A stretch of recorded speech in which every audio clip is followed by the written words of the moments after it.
आज खुलेगी शातिर चीन की पोल।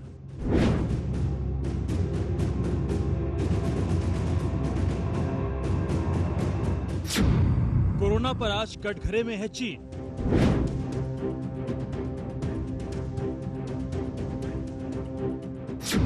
कोरोना को छिपाने, कोरोना को फैलाने की साजिश होगी बेनकाब।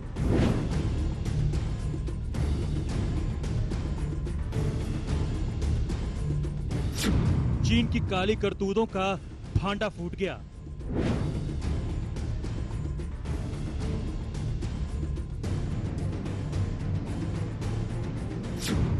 एक डायरी खोलेगी साजिश का पुर्जा पुर्जा।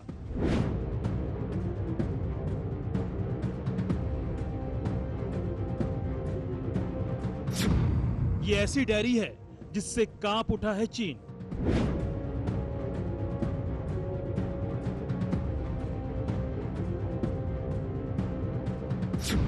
एक लेखिका और उसकी डायरी से डरा ड्रैगन।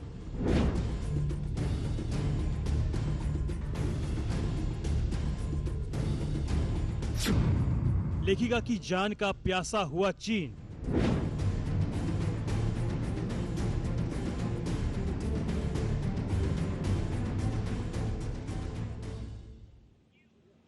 नमस्कार, मैं हूं श्वेता सिंह और आप देख रहे हैं आज तक।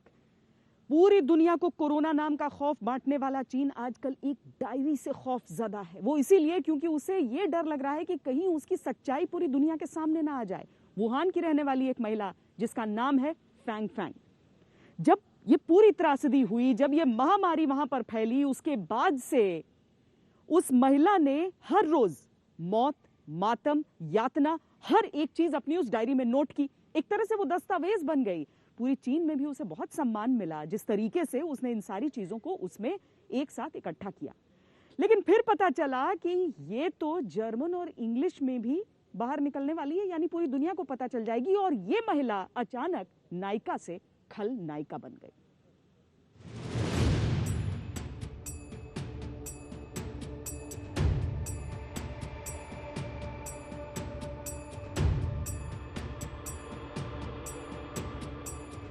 मिलिए फैंग फैंग से।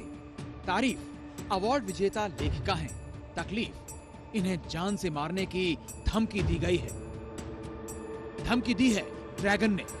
उनके अपने ही देश से आवाजें उठ रही हैं कि फैंग फैंग को मार डालो। वुहान डायरी की लेखिका को मिली जान से मारने की धमकी। फैंग फैंग से डर गया शक्तिशाली चीन। अपने ही देश के लिए बेगानी हुई फैंग फैंग। अब जब मार डालने की धमकी मिली ही है तो फैंग फैंग का कसूर सुनिए। कसूर भी यही कि वो लेखिका हैं और उन्होंने इस बार वुहान वायरस के बारे में लिख दिया। वही वुहान वायरस जिसे अब दुनिया कोरोना वायरस कहती है। उन्होंने 76 दिनों के वुहान लॉकडाउन में डायरी लिखी। उन्होंने वुहान की स्थिति, चाइनीज अथॉरिटी की करतूत, अस्पतालों में मरीजों की दुर्दशा, शमशान और कब्रिस्तानों में फैले मातम के बारे में लिखा। लिखा तो लिखा, ऑनलाइन भी कर दिया। उनके ये पोस्ट वुहान डायरी के नाम से जर्मन और इंग्लिश में छपे। फैंग फैंग ने वुहान डायरी के ऑनलाइन वर्जन में कुल 64 पोस्ट डाली। उन्होंने किसी अच्छे रिपोर्टर की तरह जो देखा वो लिखा, जो सुना वो लिखा। जब दुनिया कोरोना को ढंग से जान तक नहीं पाई थी, तभी उन्होंने डॉक्टरों के हवाले से दुनिया को बताया कि बीमारी संक्रामक है।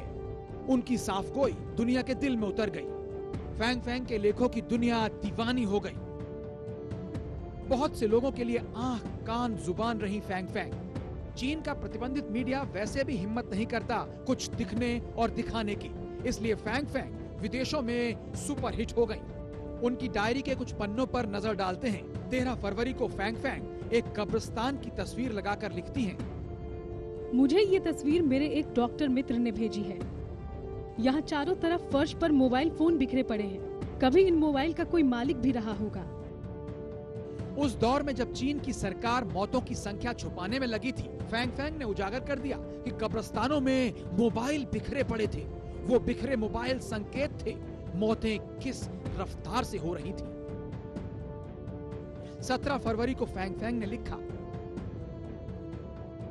अस्पताल कुछ दिनों तक मृत्यु सर्टिफिकेट बांटते रहेंगे और एक एक शव वाहनों में कई कई शव शमशानों तक पहुंचाते जाते रहेंगे और ये वाहन दिन में कई चक्कर लगाते रहेंगे। फैंग फैंग का मकसद सिर्फ मौत की तांडव गाथा लिखने का नहीं था। उन्होंने अस्पतालों की दुर्दशा के बारे में भी लिखा। अस्पतालों में जगह नहीं है, डॉक्टर मरीजों को देख तक नहीं पा रहे, किसी को किसी की फिक्र ही नहीं है। हुआ भी ऐसा ही जैसा फैंग फैंग ने लिखा। पश्चिमी देशों के सैटेलाइट्स बताते रहे थे कि वुहान जल उठा था। इतनी लाशें उस दौरान जलाई गई थी कि सैटेलाइट्स ऊपर से हवा में सल्फर की मात्रा का अनुमान लगाकर मौत के आंकड़े बता रहे थे। पश्चिमी देशों में इस बारे में बहुत कुछ देखा गया, मगर रिकॉर्ड बुक में मौत के आंकड़े 3,500 यानी 3,500 के आसपास ही रहे। इन आंकड़ों को पिछले हफ्ते ही चीन ने थोड़ा संशोधित किया। खैर, फिक्र यहाँ चीन की नहीं, फैंग फैंग की है, जिनकी जान का दुश्मन हो गया है खुद उन्हीं का मुल्क। आज तक ब्यूरो। झूठ केवल चीन की तरफ से नहीं बोला गया, झूठ दरअसल आरोप ये लग रहे हैं कि WHO ने चीन की इस त्रासदी को बहुत छोटा करके दिखाने की कोशिश की। और ये जो आरोप लग रहे हैं वो कोई आम इंसान नहीं लगा रहे हैं, बल्कि अमेरिका की तरफ से लगाया जा रहा है। और इसीलिए डोनाल्ड ट्रंप ने यहां तक कह दिया कि WHO की फंडिंग नहीं दी जाएगी अमेरिका द्वारा। तब चीन ने कहा कि जो फंडिंग में नुकसान हो रहा है वो हम अपनी तरफ से देंगे।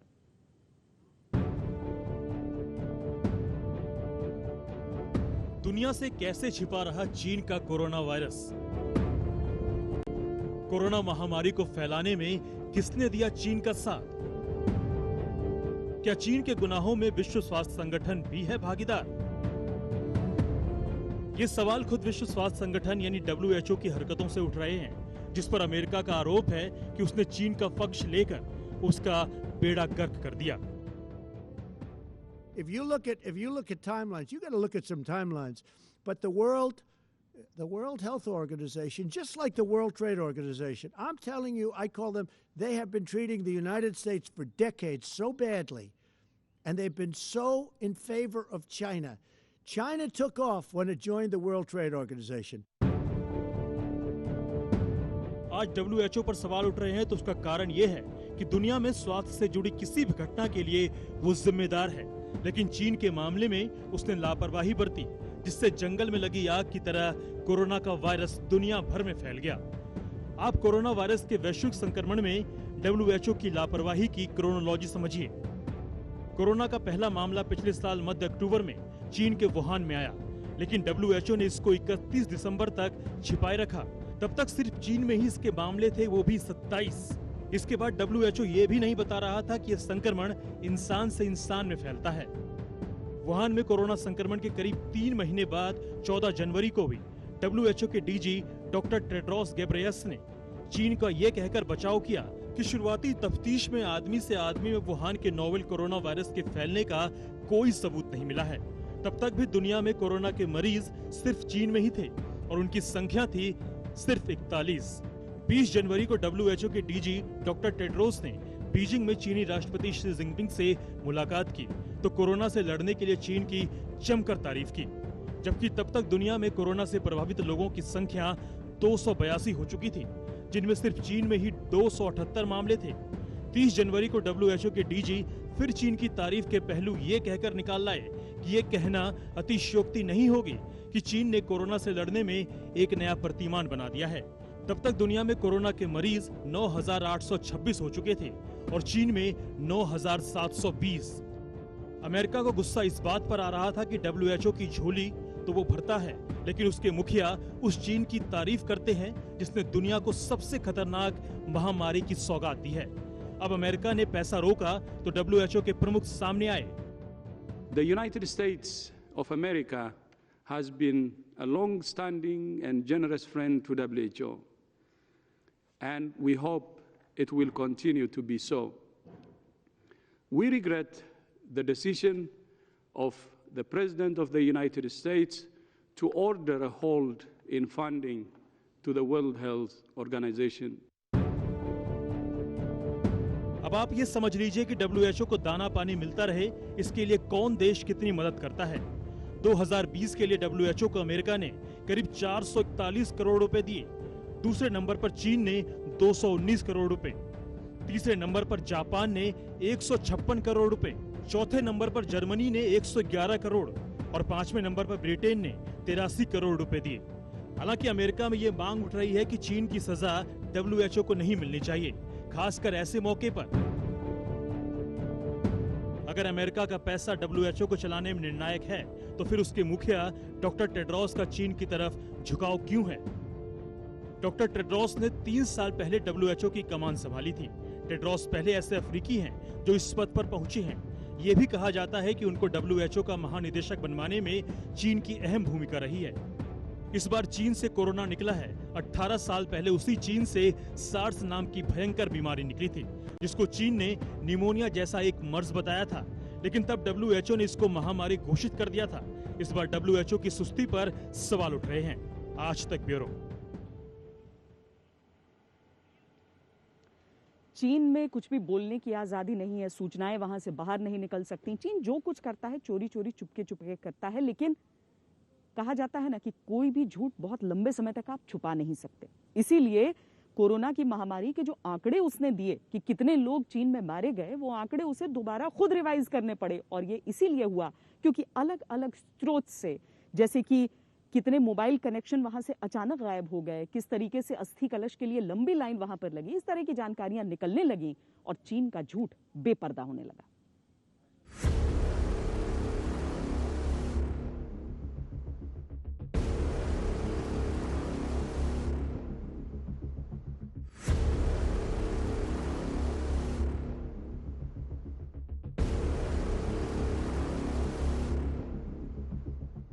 मेनलैंड चाइना, यहाँ बोलने वालों की बोलती बंद कर दी जाती है। आंख दिखाने वालों की आंखें सदा सदा के लिए बंद कर दी जाती है। यहाँ सच बोलना मना है। यहाँ जिगर दिखाना गुनाह है। वुहान कोरोना विवाद के बाद गायब हुए पत्रकार, जिसने खोला मुंह वो दोबारा बोलने के काबिल नहीं बचा।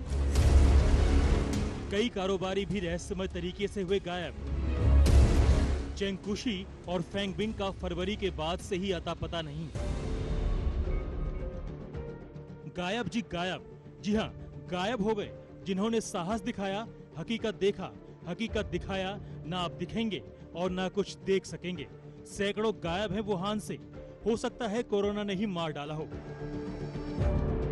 लेकिन अगर कोरोना ने नहीं तो फिर सवाल उठता है कि किस पृथ्वी में समा गए या कौन सा आसमान उन्हें निगल गया। इसलिए तो डर रही है फेंग फेंग। ज्ञानमान क्रांति वाले दिन यानी 4 जून को उनकी किताब आनी थी। ओह, फेंग फेंग ने ये सोच भी कैसे लिया कि ऐसा होगा। उनके जर्मन पब्लिशर ने विवाद बढ़ने के बाद मुखपृष्ठ को बदल दिया है। पहले वो ऐसा था जैसा था, कैसा था, ये सब बात की बात है। अभी की बात ये कि फेंग फेंग मुश्किल में है। उन्हें मृत्यु का भय सता रहा है। ड्रैगन उन्हें डरा रहा है और लाजमी तौर पर वो डर भी रही है, क्योंकि कोरोना रहस्य है तो चाइना भी कम बड़ा रहस्य नहीं। कोरोना के बारे में तो फिर भी दुनिया बहुत कुछ जानती है, लेकिन चीन की हकीकत और नीयत पर दुनिया बस नाक भौं सिकोड़ती है, कुछ कर नहीं पाती। चीन से ट्रंप बौखलाए पड़े हैं। ब्रिटेन कह रहा है अब चीन के साथ व्यापार पहले जैसा नहीं होगा। यूरोप वाले कसमसा रहे हैं और हम भारत वाले बस चिल्ला रहे हैं कि चीन ने रैपिड टेस्टिंग किट तक में नकली माल भेजा है। चीन की कान पर जूं तक नहीं रेंग रहा। फेंग फेंग की अपील और गुजारिशों का चीन पर कोई असर पड़ेगा लगता तो नहीं, लेकिन फेंग फेंग को अपनी जान की सलामती के लिए खुद कुछ करना होगा, वैसे ही जैसे उन्होंने कोरोना के खिलाफ खुद को बचाया था। आज तक ब्यूरो। ये चीन के लिए बहुत मुश्किल भी नहीं होगा, क्योंकि वो इससे पहले भी बड़े बड़े लोगों के साथ ऐसा ही व्यवहार करते आया है। कहाँ गायब हो जाते हैं रातों रात किसी को पता नहीं चलता। कोरोना वायरस के बारे में भी दुनिया को पता नहीं चल पा रहा। इतना समझ में आ रहा है कि वुहान शहर से वो निकला, लेकिन वुहान शहर के क्या किसी लैब से निकला या फिर वहां के वेट मार्केट से निकला, क्योंकि वहां से निकला वायरस पूरी दुनिया को परेशान कर चुका है। पूरी दुनिया में अभी तक लगभग 1,46,000 लोगों की मृत्यु हो चुकी है।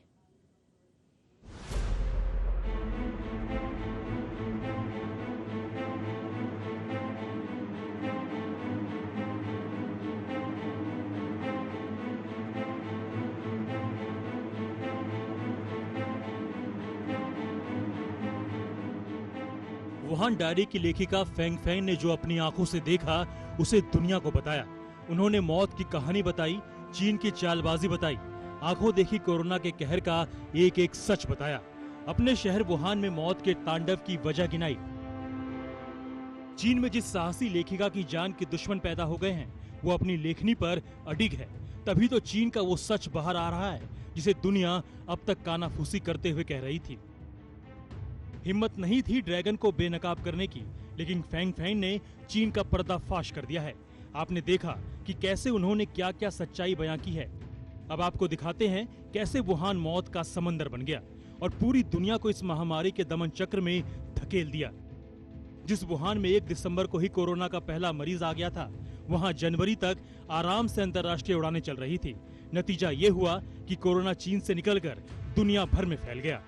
हालात बिगड़ने के बाद चीन ने इस औद्योगिक नगरी को लॉकडाउन कर दिया। वो तारीख थी 23 जनवरी। सब कुछ ठप सा पड़ गया। मार्केट बंद हो गए, सड़कें सूनी हो गई, मॉल, सिनेमा हॉल सब कुछ लॉकडाउन के हवाले था। 76 दिनों तक शहर चीन के दूसरे हिस्सों में सील रहा। आरोप लगता रहा कि कोरोना दुनिया भर में पांव न पसार पाता अगर चीन ने वक्त पर जानकारी साझा की होती। हालात नहीं बिगड़ते अगर समय से कोरोना जैसे घातक वायरस की खबर अन्य देशों को साझा की गई होती। लेकिन चीन ने ऐसा कुछ भी नहीं किया। Today I'm instructing my administration to halt funding of the World Health Organization while a review is conducted to assess the World Health Organization's role in severely mismanaging and covering up the spread of the coronavirus. Everybody knows what's going on there. American taxpayers provide between $400 million and $500 million per year to the WHO. In contrast, China contributes roughly $40 million a year and even less. As the organization's leading sponsor, the United States has a duty to insist on full accountability. One of the most dangerous and costly decisions from the WHO was its disastrous decision to oppose travel restrictions from China and other nations. They were very much opposed to what we did. Fortunately, I was not convinced and suspended travel from China, saving untold numbers of lives. Thousands and thousands of people would have died. आरोप ये भी है कि Wuhan के virology lab से ही corona का जन्म हुआ। चीन कहता रहा कि ये वायरस चमगादड़ से इंसानों तक पहुंचा और तेजी से फैला, लेकिन तथ्यों के आधार पर ये बात गले नहीं उतरती। 18 साल पहले चीन पर सार्स को फैलाने का आरोप लगा था और अब कोरोना वायरस फैलाने का आरोप लगे हैं लैब की एक सीनियर रिसर्चर पर, जिसे अमेरिका ने वेट वुमेन का नाम दिया है। अब आपको बताते हैं आखिर क्यों वुहान से खतरनाक वायरस तमाम देशों में घुसपैठ करता गया। दरअसल वुहान चीन का सबसे बड़ा औद्योगिक केंद्र है। इस वजह से दुनिया के कई देशों के लोग कारोबार के सिलसिले में वुहान पहुंचते हैं। वुहान के अंतर्राष्ट्रीय हवाई अड्डे पर सालाना करीब 2 करोड़ लोगों का आना जाना होता है। यहाँ से लंदन, पेरिस, दुबई समेत दुनिया के तमाम बड़े शहरों के लिए सीधी उड़ान सेवाएं हैं। दुनिया की 500 बड़ी कंपनियों में से 230 कंपनियों ने वुहान में निवेश कर रखा है। कारोबार जगत में वुहान का वर्चस्व है। दिसंबर में जब कोरोना ने अपना असर डालना शुरू किया था, तब भी कई देशों के लोग वुहान में मौजूद थे और जब वे अपने देश लौटे तो इस वायरस के साथ America, Japan, Thailand, Italy, France, UAE, Britain और ऐसे कई देशों के नागरिकों का वुहान से आना जाना रहा है। कुल मिलाकर कोरोना का एपिसेंटर वुहान बन गया। लेकिन अड़ियल चीन ने कभी अपनी गलती नहीं मानी। वुहान में लोगों के मरने वालों की संख्या भी चीन ने दबाकर रखी। 16 अप्रैल तक जो चीन कोरोना से मौत का आंकड़ा 3,869 बता रहा था, अंतर्राष्ट्रीय दबाव पड़ने के बाद 17 अप्रैल को वो आंकड़ा 4,632 हो गया। इस महामारी को लेकर दुनिया भर के फजीहत के बाद चीन कह रहा है कि कोरोना का जैव हथियार से कोई लेना देना नहीं है। 关于新冠病毒源头和传播途径问题，中方立场是明确的。我们始终认为这是一个科学问题，应该交由科学家和医学专家去研究。